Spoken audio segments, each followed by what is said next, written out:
परमेश्वर का मैं धन्यवाद स्तुति करता हूँ। आए हुए आप सबको प्रभु के नाम में स्वागत करता हूँ और ऑनलाइन में मैं जोड़ा हुआ भाई बहनों को भी प्रभु में स्वागत करता हूँ। परमेश्वर का राज्य की बांधगाम होते ही रहता है। दुनिया अपने अपने तरीके से आगे बढ़ता है, लेकिन परमेश्वर का राज्य वचन 2:6 में वैसे पढ़ते हैं, वो अपने राजा को सियोन की राज गद्दी पर बैठा चुका। परमेश्वर का योजना पूरा होने वाला ही है। ये बात को याद करके दुनिया की बातों को उसी नजरिया से देखने के लिए प्रभु हमें मदद करें। परमेश्वर का न्यायासन का 7 न्याय के बारे में थोड़ा जनरल खबर आपको देते हुए, और उसमें से 2 न्यायासन को जिसमें हमें एक पार करना है और दुनिया को पार करना है, थोड़ा डिटेल पढ़ते हुए हम जाने के लिए मैं सोच रहा हूँ। प्रभु मैं आशा रखता हूँ। क्या आप जानते हैं कि परमेश्वर ने बाइबल में 7 न्याय दंडों का वर्णन किया है? Do you know 7 judgements of God describes. इस तरह परमेश्वर एक न्यायी परमेश्वर करके आप समझना जरूरी है। हर एक बातों को, छोटे बड़े बातों को बराबर हिसाब किताब पूछने वाला है। अगर उनका पवित्रता में, उनका न्याय में समझौता कर सकता रहा तो एदन की वाटिका में होता रहा। एदन की वाटिका में आदम हव्वा ने एक बहुत छोटा फल ही खाया था। परमेश्वर ने कलापा मार के छोड़ सकता था, उनको कर नहीं पाया, क्योंकि वो है इतना परफेक्ट, इतना पवित्र। इसीलिए उनको, ये दोनों को और उनके पीछे का पीढ़ी को बचाने के लिए पुत्र को मरने के लिए छोड़ना पड़ा। इसलिए परमेश्वर एक न्यायाधीश है। वो न्याय यीशु मसीह में चुकाया है, इसीलिए हमें आज फ्री मिलता है। इस अक्सर बताते हैं there is no free lunch. हम लंच फ्री खाता है तो और कोई नहीं उसका पैसा भरा है ना। हम अगर फ्री उद्धार पाता है, पाप मुक्ति पाता है, अनंत जीवन पाता है, इसका मतलब यीशु मसीह ने उसका कर्जा भर चुका है। पहला वरना दूसरा थे का दूसरा वचन सरा पढ़े 1 जॉन 2:2। इसका नेक्स्ट पढ़िए। और वही हमारे पापों का प्रायश्चित है, और केवल हमारे ही नहीं वरन सारे जगत के पापों का भी। सारे जगत का पापों का दंड एक योग्य व्यक्ति अपना योग्यता पुनरुत्थान से स्थापित करते दुनिया के सामने पेश किया इतिहास में। ये बात हम विश्वास करोगे तो हमें बोलने के लिए कुछ समाचार है। आदम से होकर आखिरी जन्म लेने वाला व्यक्ति तक जो जो पाप करेगा, जितना भयानक पाप करेगा, जैसे हिटलर ने 65 लाख यहूदियों को मार डाला, उससे बड़ा भी पाप करेगा, वो पाप का सारा दंड यीशु मसीह भर दिया है। ये बात मालूम पड़ेगा तो ये हमें परमेश्वर के तरफ से मिलने वाला गिफ्ट का 7 न्याय के बारे में 1 2 3 करके 7 न्याय को इतिहास में हो चुका है, हो रहा है। Number 1 judgment on Christ for believers at the cross. यीशु मसीह जब क्रूस पर मर रहा था, मनुष्यों का पापों का दंड यीशु भर रहा था। गलती हमने किया, सजा उसने भरा। बेटा जाके दुकान से उधारी लेकर आया, पैसा जाके पापा ने भरा। इसी तरह हम उल्टा काम किया, उसका दंड प्रभु यीशु ने भरा। वही है AD 32 में इतिहास में हुआ एक घटना। वो दिन से शुरू हुआ एक नया जमाना, जिसको हम आज 2025 बोलते हैं। इसी तरह इतिहास में यीशु खड़ा करके उनका पहले का जमाना, उनका बाद में का जमाना करके दुनिया की टाइम को 2 भाग कर दिया। इस बातों को याद करके देखेगा तो हम प्रभु के इस महान प्यार को सच्ची में ऐतिहासिक सत्य है। और God is a God of history, इतिहास का प्रभु है, ये बात समझ सकते हैं। नंबर 2 दंड है believers self judgment through Christian life. मसीह जिंदगी में यह नहीं कि हम लोग आगे पाप नहीं करेंगे।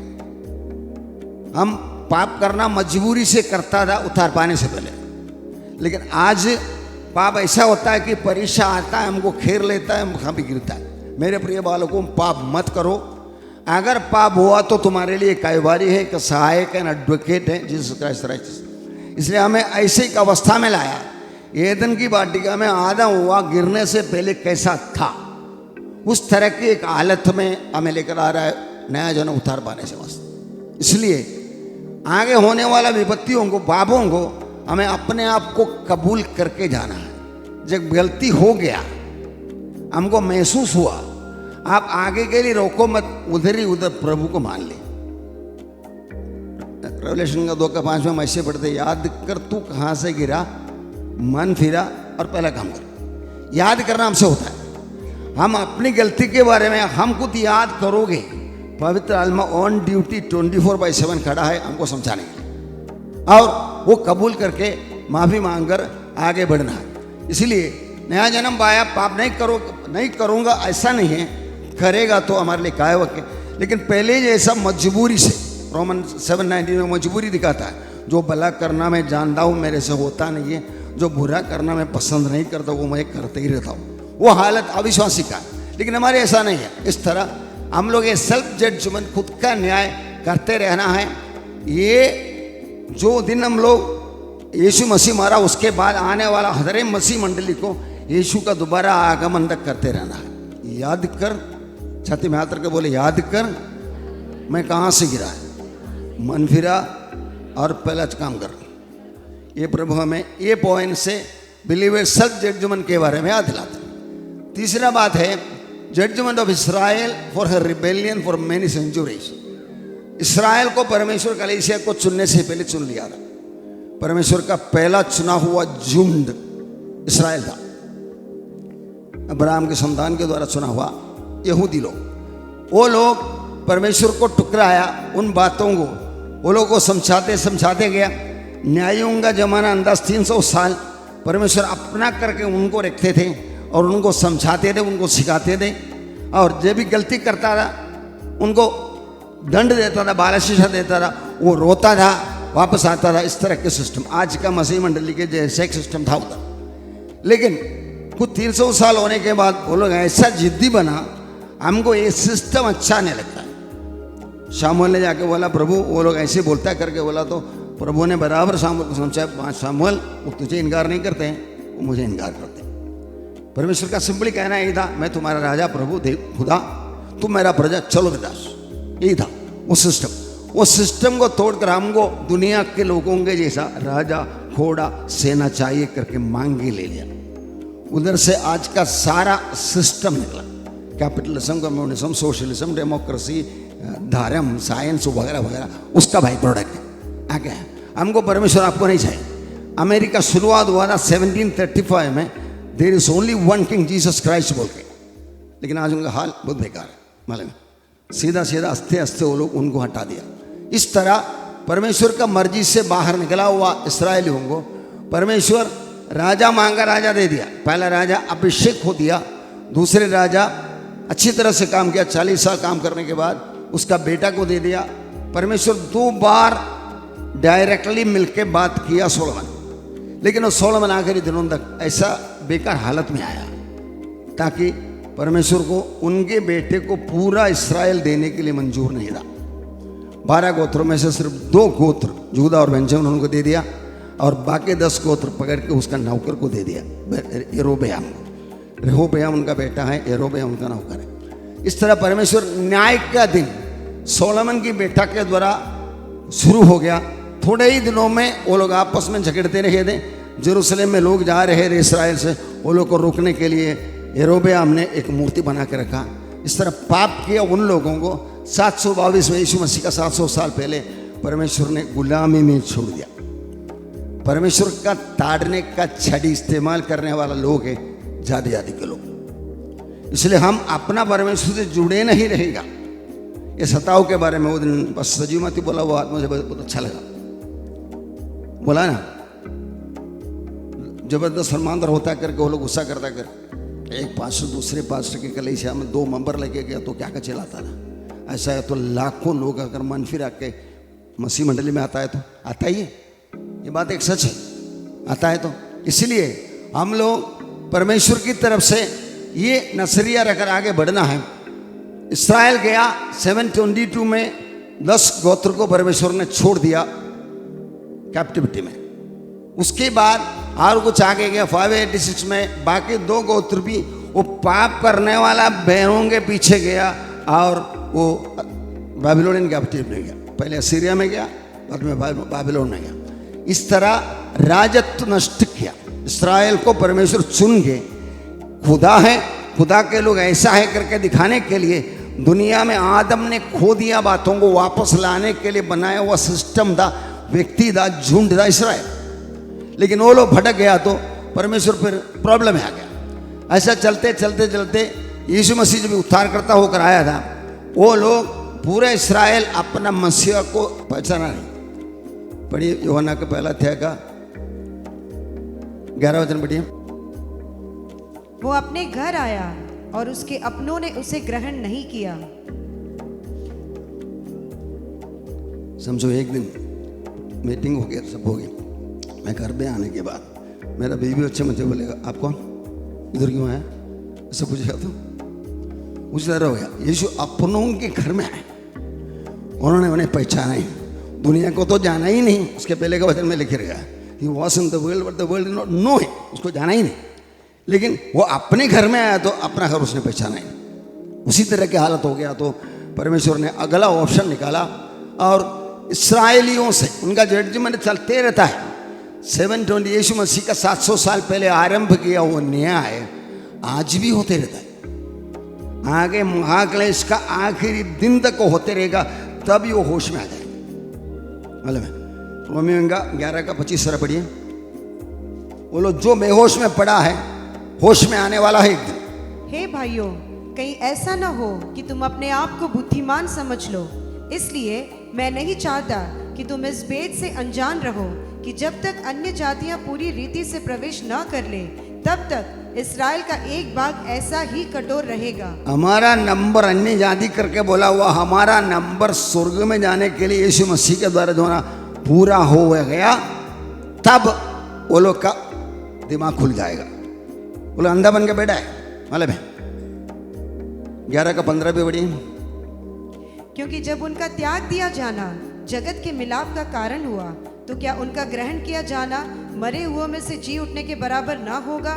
वो लोग का त्याग दिया, हमको ले लिया, और वो लोग वापस आ रहा है, हमको लेकर जाने वाला है। सिस्टमैटिकली परमेश्वर प्रोग्राम बनाया है, याद रखो ये बात। इसलिए इस्राएल का नया जन्म 1948 में, वो देखने से पहले, वो आने से पहले कई मसीह मंडली रिप्लेसमेंट थियोलॉजी बताया था। मतलब इस्राएल के साथ परमेश्वर का डीलिंग खत्म। वो यीशु मसीह को क्रूस पर मारा, इसलिए उनको लेने वाला है ही नहीं करके बोला था। लेकिन अचानक एक दिन परमेश्वर का वायदा के अनुसार लेकर आया। ये बातों को देखकर कलीसिया को वॉर फुटिंग में काम करने के लिए होना, उनके साथ व्यवहार आगे भी होने वाला है। जब भी वो 7 साल उनको इकट्ठा करके लाएगा। आज इसराइली को ये मालूम है, दुनिया के सामने इसराइली आज हीरो है 0.2% ऑफ द वर्ल्ड पॉपुलेशन। लेकिन वो लोग के बारे में सुनेगा तो इवन जाति के लोग भी बहुत घमंड से बात करते हैं, बाबा इसराइल और ट्रम्प मिलेगा तो चक्रांत कर डालेंगे इस तरह। लेकिन वो लोग अंधा है, अधूरा है, ये बात नहीं समझते, पार्शियली ब्लाइंड। दोबारा बढ़िए 25। हे भाइयों, कहीं ऐसा न हो कि तुम अपने आप को बुद्धिमान समझ लो। इसलिए मैं नहीं चाहता कि तुम इस भेद से अनजान रहो कि जब तक अन्य जातियां पूरी रीति से प्रवेश न कर ले, तब तक इस्राएल का एक भाग ऐसा ही कठोर है। इस्राएल का एक भाग कठोर है, ये बात समझना, हम उनके लिए प्रार्थना करना। आज गाजा स्ट्रीट में इस्राएल विरुद्ध इस्लाम झगड़ रहा है। आपको मालूम है ये दोनों मिलकर धरती का जेरूसलम के लिए लड़ाई कर रहा है, और ये दोनों को स्वर्गीय जेरूसलम के बारे में कुछ पता ही नहीं। स्वर्गीय जेरूसलम लेके जाने वाला कौन है, वो प्रभु यीशु हैं, वो है करके संपूर्ण जानकारी इन दोनों को है ही नहीं। आपस में झगड़ते रहता है, ऐसा का बेटा और ऐसा का बेटा मिलकर। ये बात समझने वाला हमको प्रभु ने एक जवाबदारी दी। ये सब जानकारी केवल हम ही समझते हैं।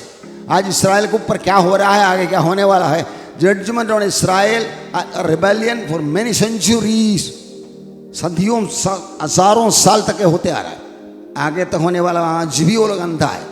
ये बात समझकर हम अपना पोजीशन संभालना है, जवाबदारी लेकर आगे बढ़ना है। Next, judgement of angels for their rebellion against God.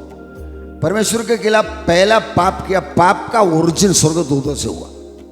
स्वर्गदूतों को परमेश्वर इतना महत्वपूर्ण बनाया था, सृष्टि कर्म में भी भाग लेने के लिए अवसर देता था। इतना करके सुंदर था, बुद्धिमान था, चमकना था, लूसीफर जब ये हाथ हिलाते थे, इधर का 50 इंस्ट्रूमेंट सोने लगाने के ऐसा गाना आते थे, इतना था उसके पास, इतना ताकत था।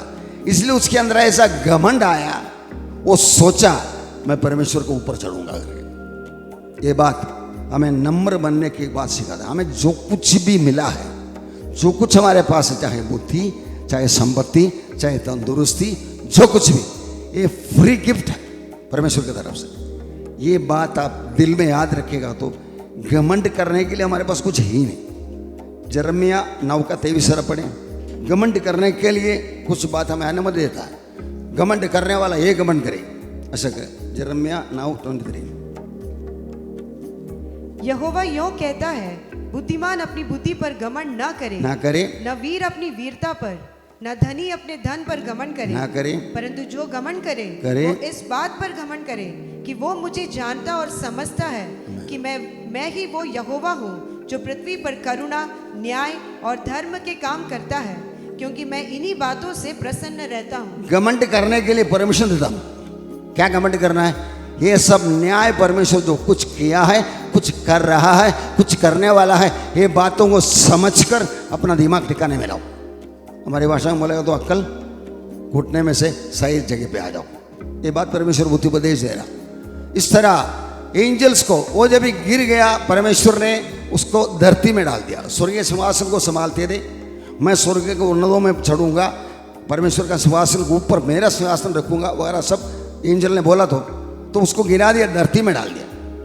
धरती में डाल दिया तो धरती को ओढ़ो बेडोल और सुनसान बना दिया। उत्पत्ति 1:1 वो बना दिया धरती को। युगों के बाद परमेश्वर पुनः सृष्टि करके, रिक्रिएट करके आदम हव्वा को बनाने के लिए दिया। स्वर्गदूतों को दिया हुआ था कॉस्मोस या धरती का स्ट्रक्चर। आज के ऐसा नहीं था। स्वर्गदूतों को ऑक्सीजन की जरूरत नहीं है, पानी का जरूरत नहीं है, खाने की जरूरत नहीं है, उसको इस तरह की धरती की जरूरत नहीं। परमेश्वर सब रिक्रिएट करके पुनः सृष्टि करके हमको दे दिया और उनको नीचे नरक बना के नरक में डाल दिया। आज हम वो वचन पढ़ते हुए पढ़ा था ना, स्वर्गदूतों शैतान के लिए तैयार किया नरक में जा, मतलब उसके लिए बनाया हुआ था, गिरा हुआ। उनको नरक में डालने के बाद हमारे लिए ये धरती बना के दे दिया और आगे बढ़ो, भूलो भलो करके परमेश्वर ने बताया। ये एंजल्स को बार बार परमेश्वर दंड देते गया। उधर पहली बार उधर गिरा दिया, धरती के अंदर इसमें डाल दिया। अभी आगे आके यीशु मसीह क्रूस पर मरता था। मृत्यु का अधिकारी शैतान को अपना मृत्यु के द्वारा निकम्मा कर दिया, उनका ताकत खत्म कर दिया। पुराना नियम में इतना एक व्यक्ति के अंदर 3,000 शैतान बेटा बोलेगा तो पाया तरीका था दुनिया में। उसको हटकर विश्वास करने वाले का सतेज न होगा, वो मेरे नाम पे अशुद्ध आत्मा को निकालेंगे। ऐसा अधिकार देके माहौल बदल के दे दिया, हमें अधिकारी बनाया। इस तरह शैतान को दंड मिलते ही रहता है। आगे आके 1000 साल का, ये 7 साल का आधा बीतने के टाइम अभी भी शैतान को थोड़ा कुछ एक्सेस है। पुराने नियम पढ़ेगा तो इतिहास की किताब, राजाओं की किताब, अय्यूब की किताब साहब पढ़ेगा तो परमेश्वर अपने पुत्रों के साथ मंडली में आया तो शैतान भी आ गया। आदम हव्वा ने एंट्री दिया था, वो एंट्री को खत्म करने वाला है ये आने वाला 7 साल का आधा बीतने में। मिखाएल और दूत मिलकर लड़ेंगे और शैतान और दूत को नीचे गिरा देंगे, उसको स्वर्गीय मंडल का एक्सेस खत्म हो जाएंगे। बाद में 3.5 साल इस्राएल को इतना परेशान करेंगे, वो लोग जान लेके भागेंगे। उनको संभालने के लिए प्रभु ने कुछ योजना बनाया। उसके बाद 7 साल पूरा हो गया, शैतान को बंदी बनाकर एक अथाह कुंड में डालते हैं, बॉटमलेस वेल। एक तरफ से बोलेगा तो devil free world, plastic free world बोलता है ना, इस तरह डेविल फ्री वर्ल्ड आ जाएगा। 18 साल के बाद थोड़ा दिन के लिए उसको छोड़ देगा, उसके बाद हमेशा के लिए वो सब खत्म करेगा। इसका मतलब मनुष्य को जन्म देने से पहले वो गिरा हुआ था, उसका जजमेंट चलते रहा था, आगे तक 1000 साल के बाद तक उसका जजमेंट चलेगा। हम क्यों ये पढ़ते हैं? यिर्मयाह का 9:23 हम पढ़ा हुआ, वही बात के आधार पर हम पढ़ते हैं। घमंड करने वाला ये घमंड करे, परमेश्वर न्याय करने वाला है। पढ़िए और एक बार। यहोवा यों कहता है, बुद्धिमान अपनी बुद्धि पर घमंड ना करे, न वीर अपनी वीरता पर, न धनी अपने धन पर घमंड करे, परंतु जो घमंड करे वो इस बात पर घमंड करे कि वो मुझे जानता और समझता है कि मैं ही वो यहोवा हूँ जो पृथ्वी पर करुणा, न्याय और धर्म के काम करता है, क्योंकि मैं इन्हीं बातों से प्रसन्न रहता हूँ। ये करने वाला है तो आज यीशु मसीह के द्वारा बुलाहट क्या है? वो जिसे दबे हुए लोगों, परिश्रम करने वालों, आपका जिंदगी का कोई भी समस्या, चाहे पारिवारिक, चाहे शारीरिक, चाहे मानसिक, चाहे आर्थिक, आपको पहले प्रभु को रिपोर्ट करना है। प्रभु ऐसे ऐसा प्रॉब्लम है, अगर ये मेरा गलती के द्वारा हुआ तो मुझे माफ कर दे, मुझे बचा ले करके उनके साथ एक मेल मिलाप पार नहीं करेगा। दुनिया के पास नंबर 2 और नंबर 3 आइडिया है, मालूम है? वो नंबर 2 आइडिया शैतान की तरफ से ओरिजिन हुआ है और दुनिया वो लेके घूम फिरता है, मालूम है? उदाहरण मेडिसिन, साइंस, एजुकेशन, रिलीजन वगैरह सब उनका प्रोडक्ट है। ये प्रोडक्ट के सामने परमेश्वर ने रखा हुआ, पहला बात को कुछ हुआ आपके जिंदगी में, आप सीधा उनको रिपोर्ट करो। बोझ से दबे हुए लोगों, परिश्रम करने वालों, मेरे पास आओ। ये बुलाहट, छाती में हाथ रखकर बोलेंगे, हे प्रभु यीशु, जो भी मेरा समस्या है, कितना भी खतरनाक है, मैं औरों को बताने के पहले आपको ही बताऊंगा। आपकी सलाह लेके उसके अनुसार चलने के लिए परिश्रम करूंगा। पवित्र आत्मा मुझे उसके लिए मदद करना। धन्यवाद। ये बात आप दिल में याद रखो। इस तरह हम जाने के लिए इस्राएल का स्वर्गदूतों का जजमेंट के बारे में देख रहे हैं, वो BC AD पूरा भरा हुआ है। 5वां पॉइंट और 6वां पॉइंट, ये दोनों चीज के बारे में हम लोग थोड़ा एक्सप्लेन करने वाला है। 5वां पॉइंट, बेमा जजमेंट सीट ऑफ क्राइस्ट, यीशु मसीह का न्यायासन। कलीसिया का लोग, कलीसिया का जमाना खत्म हो गया, इधर से उठा लिया जाएगा और सीधा मेमना का शादी में पहुंचेगी नहीं, सीधा यीशु के न्यायासन में पहुंचेंगे। न्यायासन में पहुंचने के बाद हमको अकेला अपना जिंदगी को लेगा देना पड़ेगा।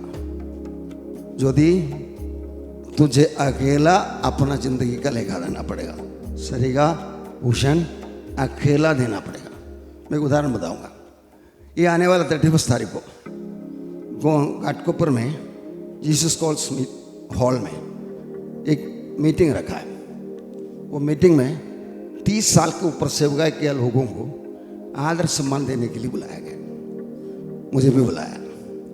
राजू पीछे करता था, मेरा ये भी करके जाता। मैं बात के बारे में सोचता था, ये बात के ऊपर, ये जो यीशु मसीह का न्यायासन के सामने की बातों के ऊपर मुझे ये ना फलाना काम किया करके वो लोग शायद एक सर्टिफिकेट छाप के दे देंगे। सबके सामने कुछ 25-30 लोग आएंगे, वो पूरा बॉम्बे का। वो सर्टिफिकेट क्या काम का है? मैं वो सर्टिफिकेट जाके मेरा बेबी वाइफ ग्रेसी को बोलूँ, काय का सर्टिफिकेट?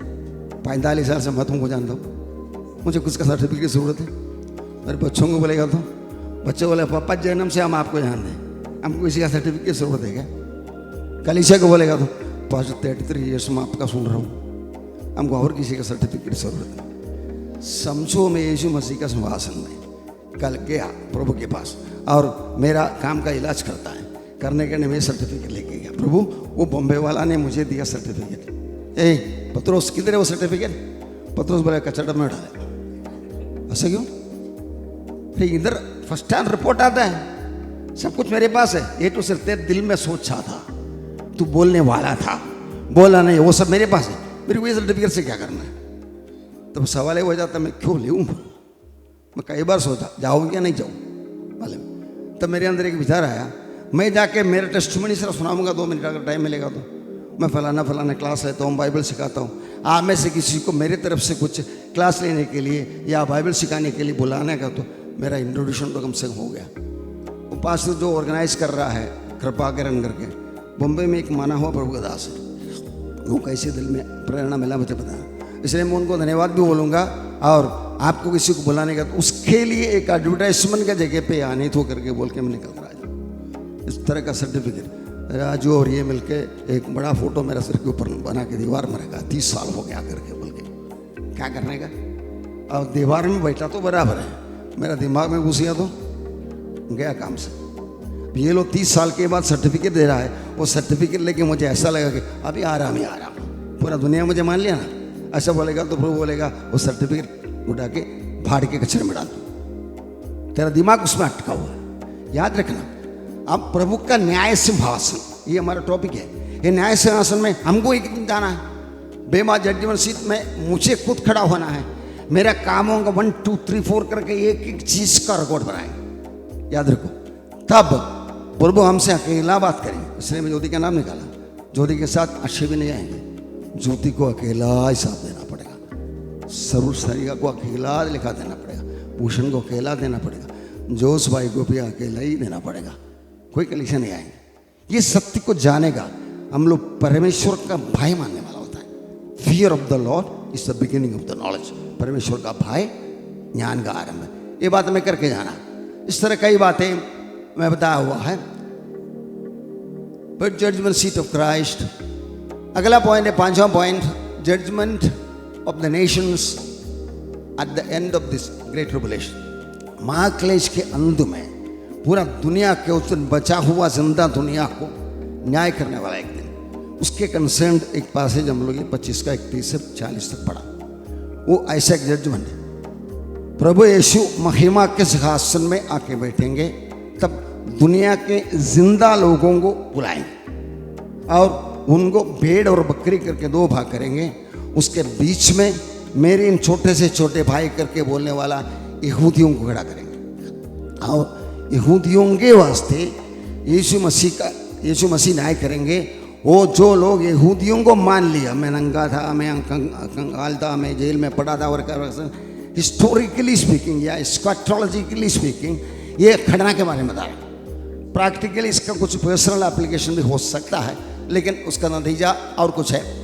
इसलिए इस तरह के हिस्टोरिकल जजमेंट सारे जगत का लोगों को न्याय करने वाला। उसके पहले धरती महाक्लेश में घुसेंगे। होने वाला इन सब घटनाओं से बचकर वो दिन एक फंदे के जैसे तुम पर न आने के लिए वो दिन आने वाला है। प्रभु ये एक देखे ही बैठता है, जाति का नंबर पूरा हो जाए। क्या रहेगा 25 सर दोबारा पढ़िए। जाति का नंबर पूरा ना हो जाए। हमारे हे कलीसिया भाइयों, कहीं ऐसा ना हो कि तुम अपने आप को बुद्धिमान समझ लो। इसलिए मैं नहीं चाहता कि तुम इस भेद से अनजान रहो कि जब तक अन्य जातियां पूरी रीति से प्रवेश ना कर ले, तब तक इज़राइल का एक भाग ऐसा ही कठोर रहेगा। अन्य जातियों की नंबर पूरी रीति से या टोटली कंप्लीट। परमेश्वर पिता के दिमाग में एक नंबर है। यीशु को इधर भेजने से पहले कितना पूरा होएगा, वो नंबर का पूरा होने के लिए परमेश्वर इंतजार कर रहा है। वो यीशु मसीह आने का काम को हम रोकने वाला हम ये लोग हैं। हम अपना काम नहीं करेगा तो इसको बोलेगा तेरे बगल में कितना लोग अविश्वास से पड़ा रहता है, 8-10 पड़ा है। फिर सुनगा 5 का 14 पढ़िए 5:14। ए सोने वाले, इस कारण वो कहता है, हे सोने वाले जाग और मुर्दों में से जी उठ, तो मसीह की ज्योति तुझ पर चमकेगी। सोने वाला कहाँ सोते हैं? बगल में कितना विश्वासी है तुम रहने वाले जगह में? वो बाजू ये बाजू सब अविश्वासी है ना। उसके बीच में उनको उधर ढकेल दिया, इनको इधर ढकेल दिया, मियाँ बीवी दोनों मिलकर आराम से सोते हैं। इसे केवल उनकी बात नहीं है, हम सबका बात ही है। अंदर के अंदर कुछ डर तो लगना चाहिए ना प्रभु, ये पड़ोसी अविश्वासी, उनको कैसे मैं सुनाऊं? कुछ आइडिया तो दो, कुछ हिम्मत भी दिला दो। आइडिया देगा तो मैं शायद जाने वाला नहीं, इसलिए आप थोड़ा हिम्मत भी अंदर डाल दो ताकि मैं करूं। करके बोलेगा तो प्रभु ताली बजाएंगे, है ना। कन्हैया व्रत बोला बच्चों का खाना निकाल कर कुत्तों का देना ठीक नहीं है।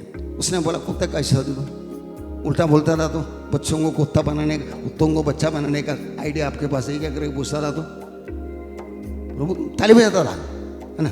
हम लोग आपस में ताली बजाते हैं ना, प्रभु ताली बजाता था। उसी के लिए तो मैं आया।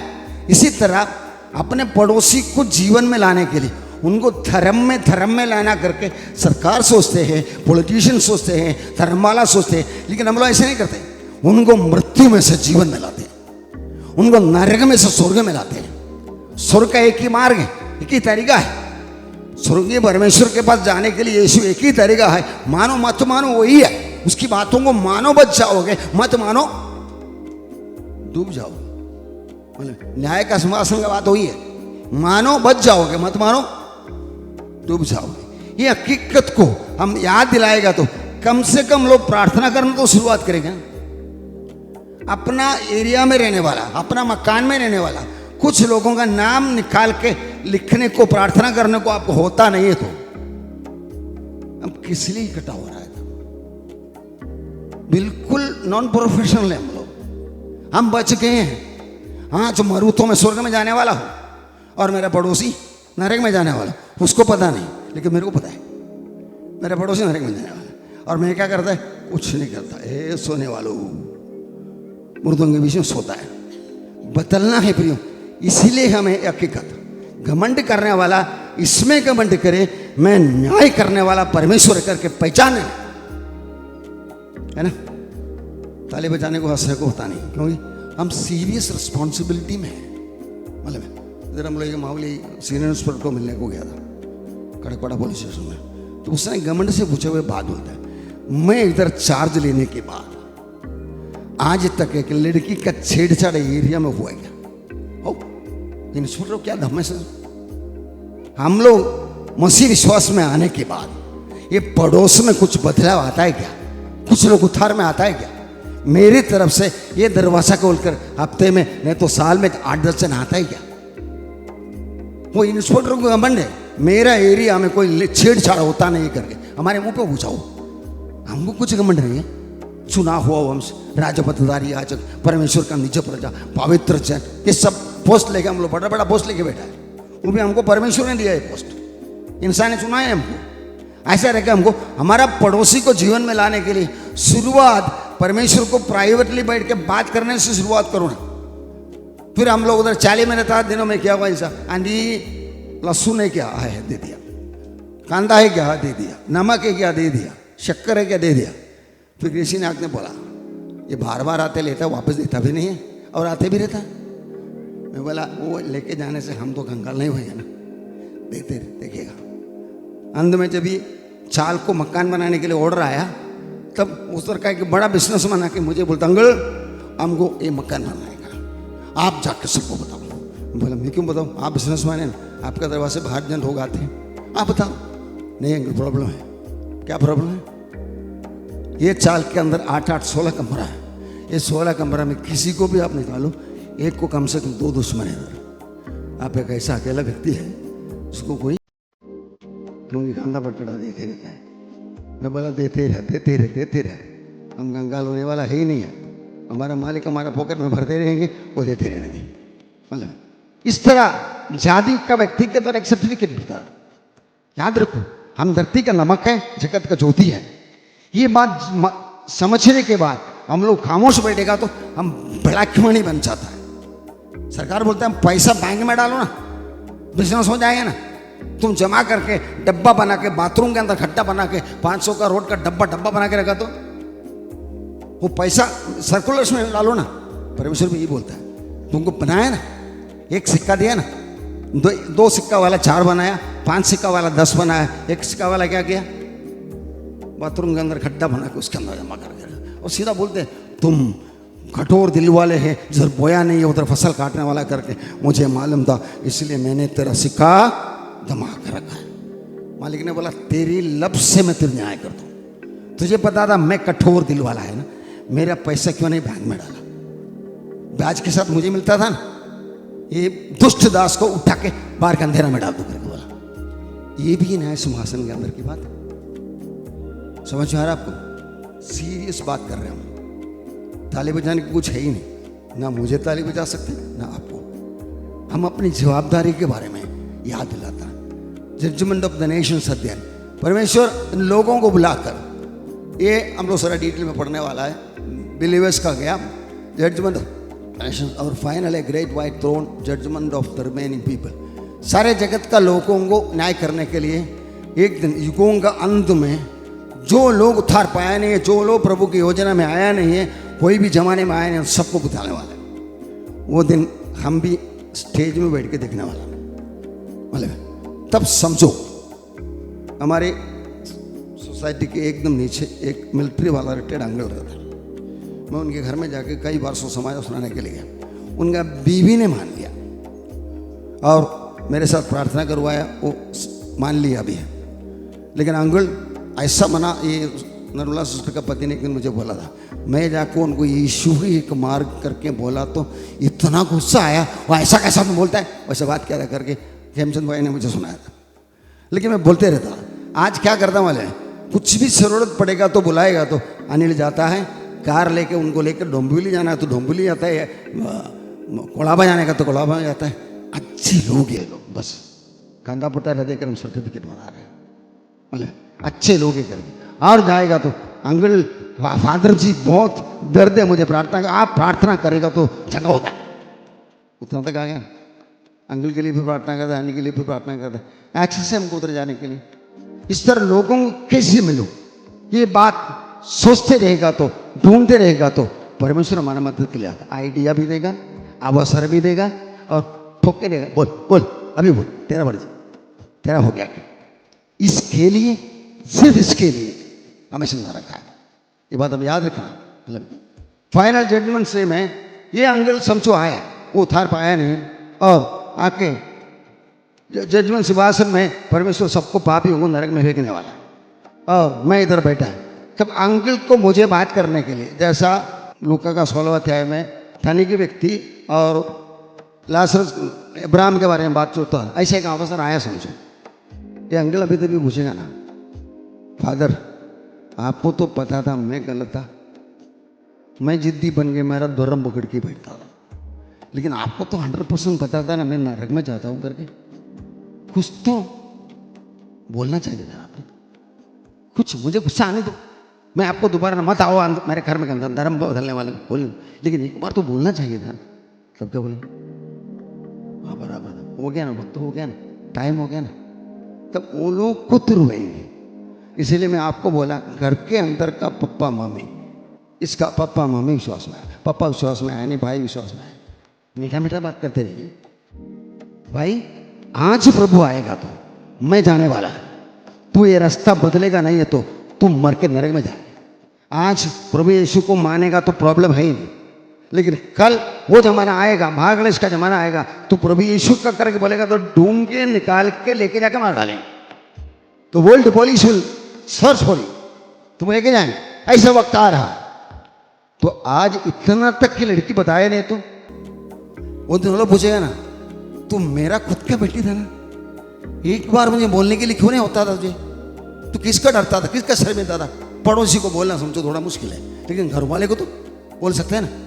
मेरा सबसे छोटा भाई बड़ा भाई के मुंह पे ऐसा बोला, इसको बोल के कुछ फायदा नहीं, ये सुधरने वाला है ही नहीं, मार के नरक में जाने वाला।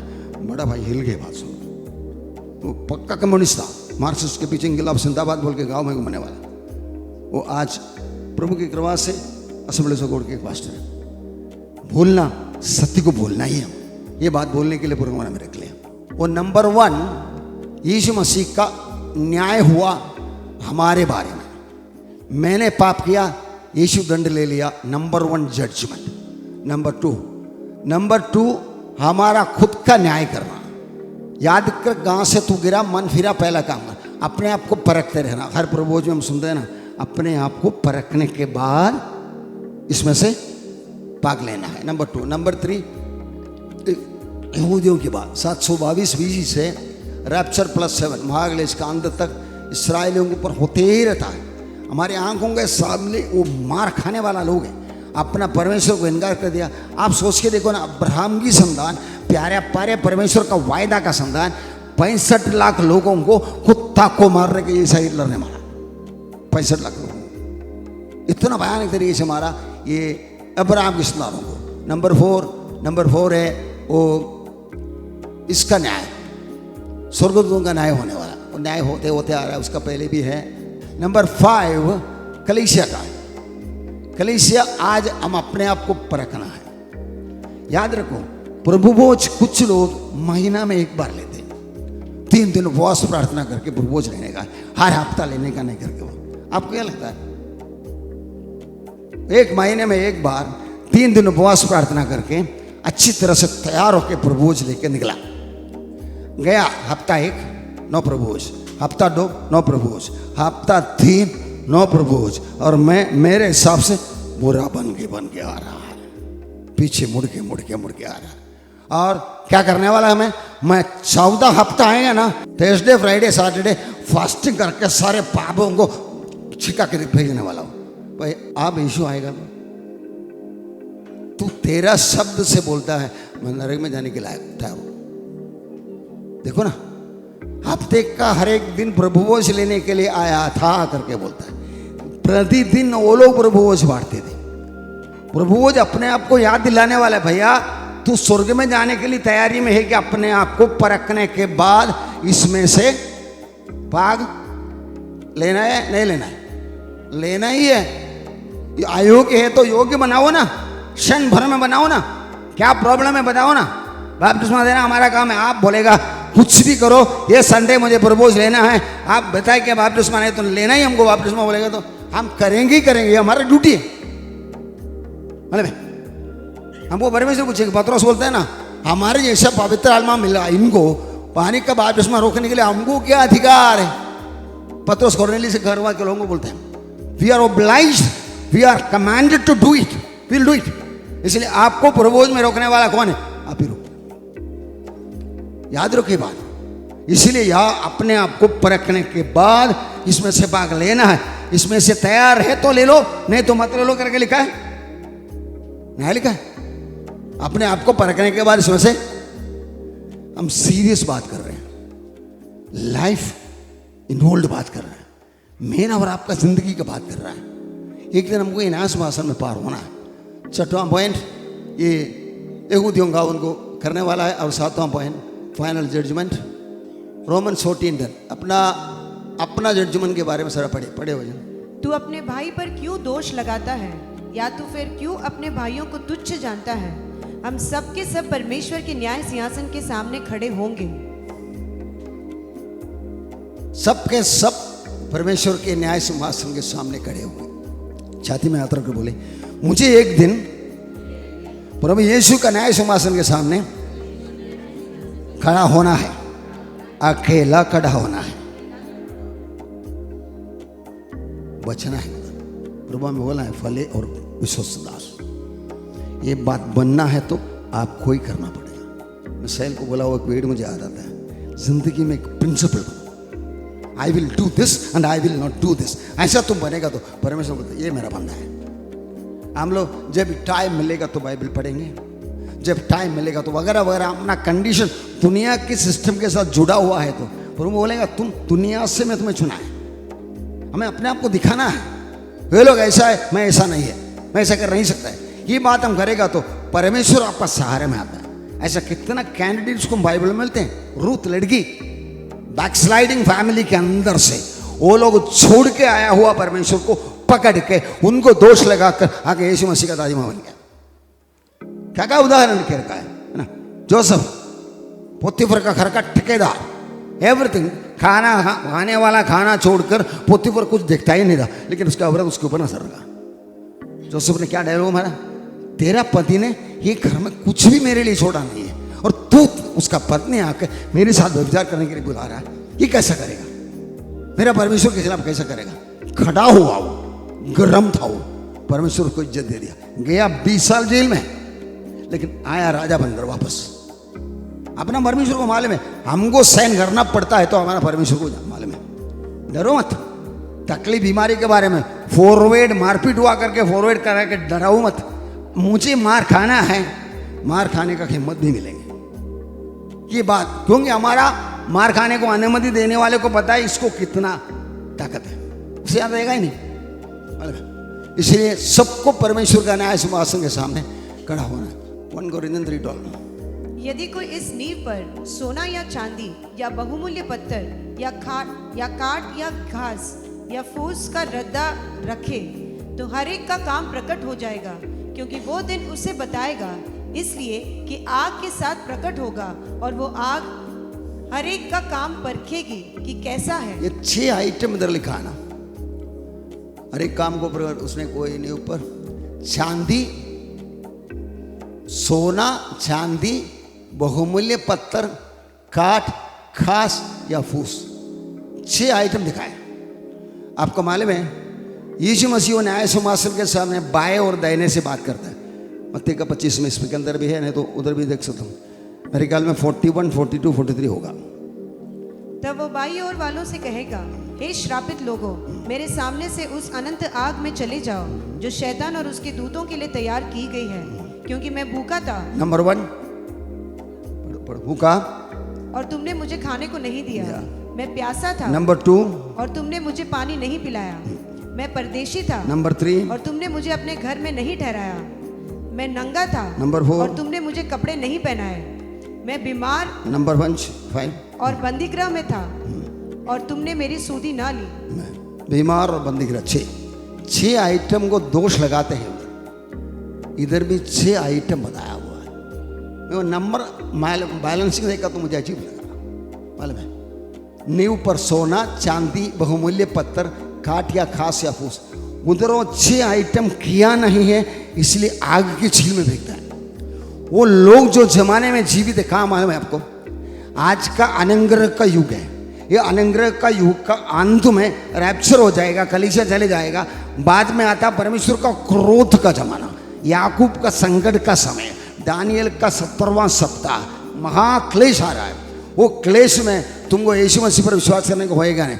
कम से कम मेरे भाइयों को मदद करो। हम यीशु के लोग हैं। हम वो देखेगा तो प्रभु को ही देखते मालूम है। इसीलिए आज यीशु हमारे साथ होने के वास्ते हम लोग ये सोना चांदी बहुमूल्य करते हैं। हम लोग दंड में नहीं जाते मालूम, क्योंकि यीशु के लोग हैं हम लोग। वो जमाना यीशु है ही नहीं। तब परमेश्वर का कहना है तुम मेरा बेटा को इनकार तो कर दिया, इसीलिए छूट गया महाक्लेश में। और कम से कम मेरा भाई लोग इस्राएल तड़प रहा है मालूम है। उनका आंख अंधे हो चुका है। तुम्हारा नंबर पूरा होने के बाद उनका आंख खुल रहा है, इसलिए उनको जरा सहारा तो दे। वो मालूम है, मेरे इन छोटे से छोटे भाइयों को क्यों न स्वीकार किया? मैं नंगा था, मैं बंदीगृह में था वगैरह सब बोलते हैं। वो भी तकने को तैयार नहीं है तो तुम्हारे लिए नरक ही बाकी है। हम नरक से इसलिए बच गए कि हमारे प्रभु यीशु मसीह ने हमारे दंड को ले लिया करके मानने के द्वारा एक अलग युग में हम खड़ा हुआ है।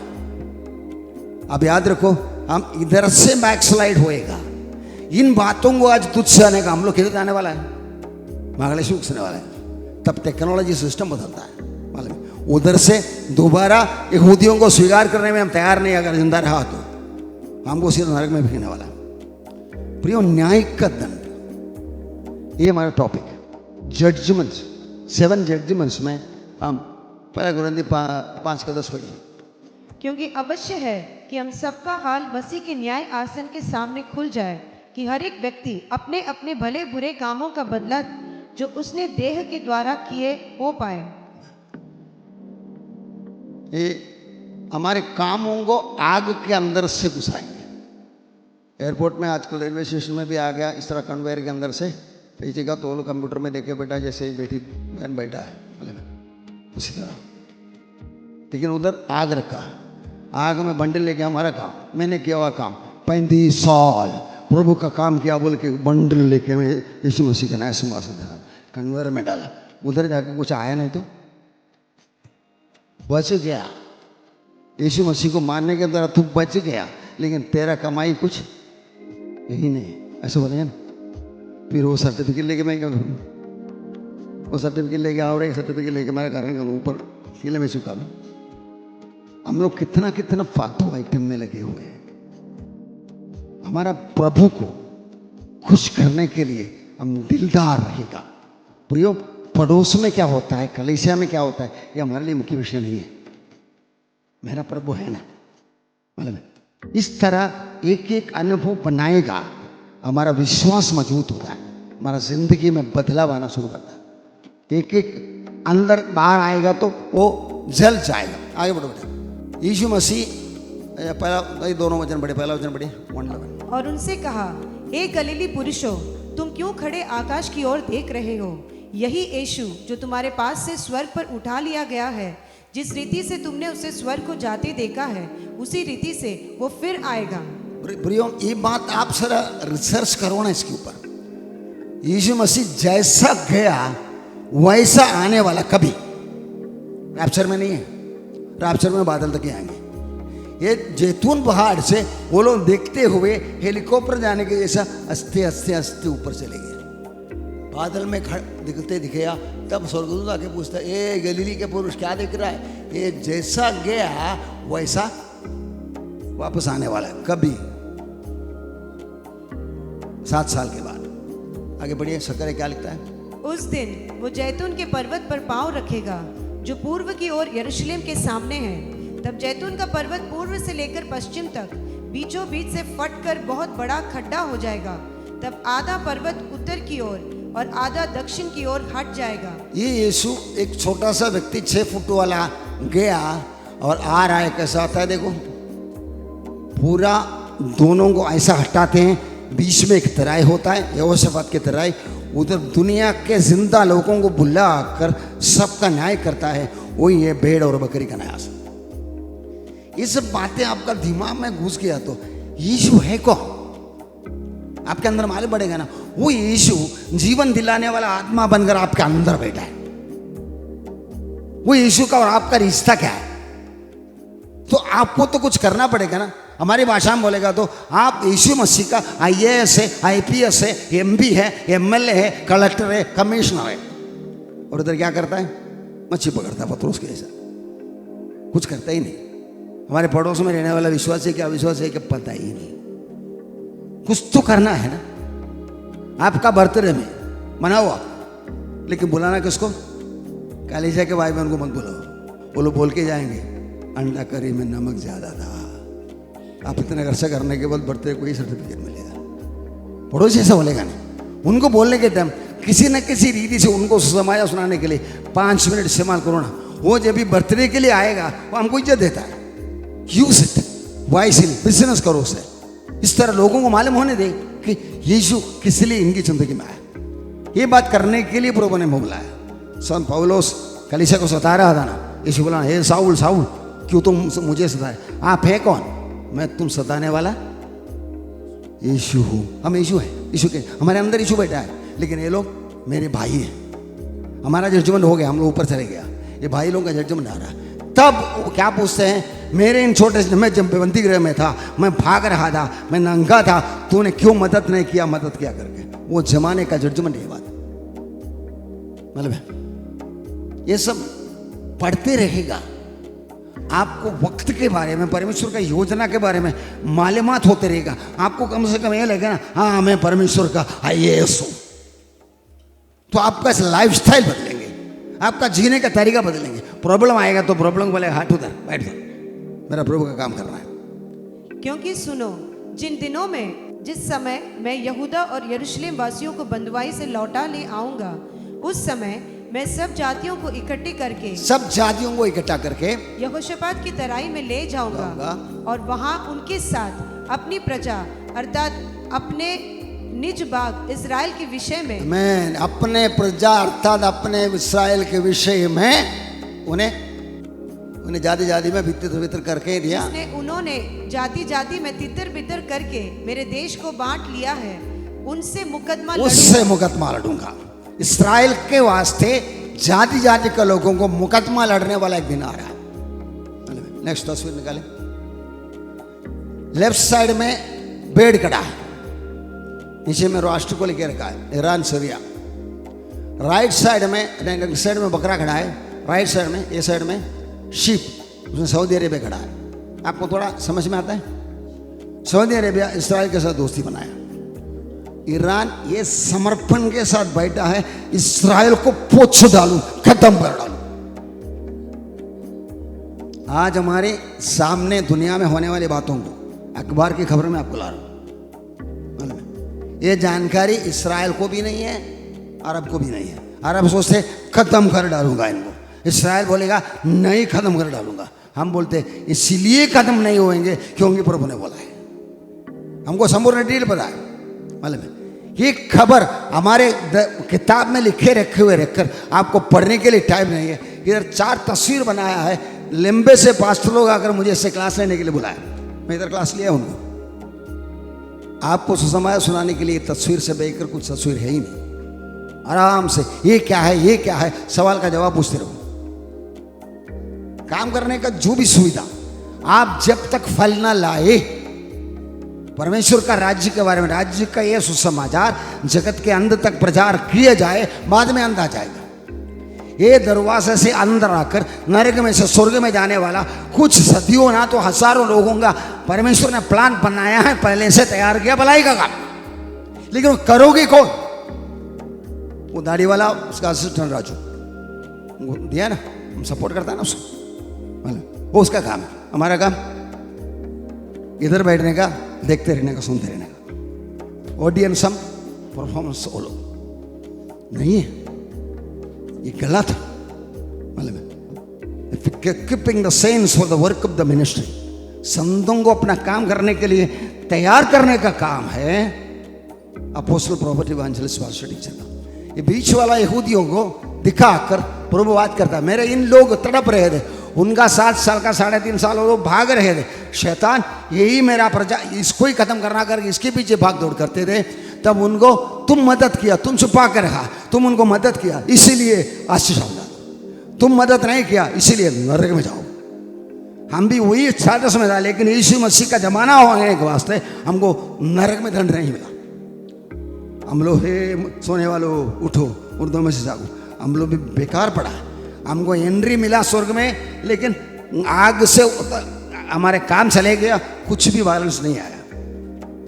तो हम बोलेंगे ना, हम वर्शिप लीडर थे, हम प्रचार करते थे, हम इवेंजलिस्ट थे, हम प्रेयर लीडर थे, तेरा अकाउंट में कुछ आया नहीं भाई,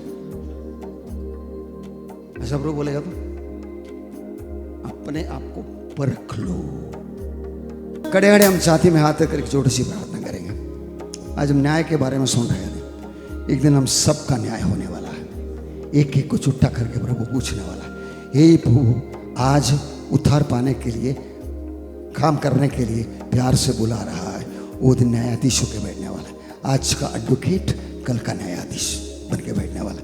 ये सत्य को दिल में याद रखकर हम बोलेंगे, सर्वशक्तिमान परमेश्वर, सर्वशक्तिमान परमेश्वर, मैं आपका धन्यवाद करता मैं हूँ। आपका धन्यवाद करता हूँ। आपने मुझे इतना प्यार किया, आपने मुझे इतना प्यार किया। प्रभु यीशु को प्रभु यीशु मेरे लिए छोड़ दिया। मेरे लिए छोड़, मैंने पाप किया, मैंने पाप किया। प्रभु यीशु प्रभु यीशु, आप मेरा दंड ले लिया। आप मेरा दंड ले ये सत्य को ये सत्य मैं जानता हूँ, मानता हूँ। हे प्रभु यीशु, हे प्रभु, आप मेरे लिए मरा, आप मेरे लिए जिंदा भी हुआ। जिंदा भी, आपने कोई पाप नहीं किया था, आपने कोई पाप, सबूत आप जिंदा हो गया। आप जिंदा हो, प्रभु यीशु, आपका मृत्यु और पुनरुत्थान मेरे लिए भी था, मेरे लिए था। हालेलुया। प्रभु यीशु, आपके रास्ते पर, आपके रास्ते, आपके आज्ञाओं को पालन करने के लिए आपकी आज्ञाओं को पालन, मेरे आगे का दिन मेरा आगे का मैं करता रहूंगा, चलता रहूंगा। हे प्रभु यीशु, आप मेरे लिए मरा, मेरे लिए जिंदा हुआ। मेरा बचा हुआ जिंदगी, बचा हुआ, मेरा आगे का जिंदगी मेरा आगे आपके लिए और सिर्फ आपके लिए सिर्फ आपके लिए मदद करना। मदद कर, धन्यवाद, धन्यवाद यीशु के नाम में, यीशु के नाम, आमेन।